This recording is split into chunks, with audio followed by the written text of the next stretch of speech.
Good morning. অনেকে জানতে চাইছেন থালছড়ার যে ব্রিজ এটার অবস্থা কন্ডিশন কীটা আছে, বা অনেকে জিজ্ঞেস করতেছেন, অনেকে কইছেন একটা কমপ্লিট ভিডিও দিতাম। এই কারণে আজকে সকাল সকাল বসছি। ব্রিজ মোটামুটি পুরা কমপ্লিট এখনও, তবে এদিকে যে ব্রিজের পুরা এদিকে দেখতে পারেন পুরো ব্রিজ কমপ্লিট হয়ে গেছে গা।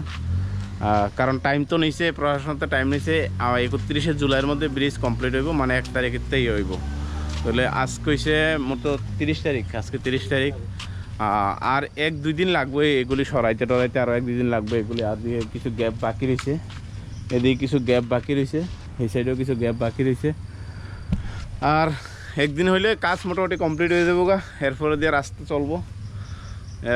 আর বৃষ্টি আইলে যে ডাইভারশন রুটটা আছে আলাদা করে যেটা করছে, এটার অবস্থা খুবই খারাপ, খুবই একদম ওই যে জরাজীর্ণ অবস্থা। কারণ বৃষ্টি দিয়ে তো একটা মাটির রাস্তা কন্ট্রোল রাখাটা অনেকটাই টাফ।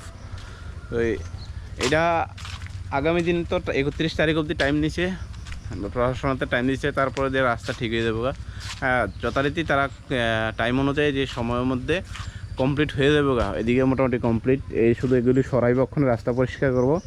আর এই সাইডেও কিছু আছে, এগুলি সরাইব, শেষ রাস্তা পরিষ্কার করব, এগুলি নিয়ে যাবো, এগুলি রাস্তা পরিষ্কার ব্যাস এল।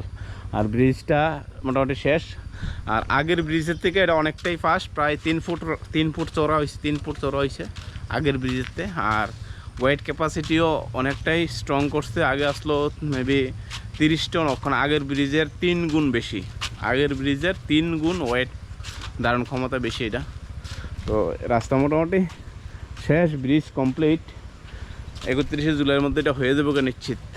কারণ আর একদিন সময় লাগবে, আজকে আর একদিন সময় লাগবে এটা কমপ্লিট করতে, বাকি এগুলি সরাইতে। তারপর আপনারা আরামসে যাতায়াত করতে পারবেন, কোনো প্রবলেম নাই। Thank you.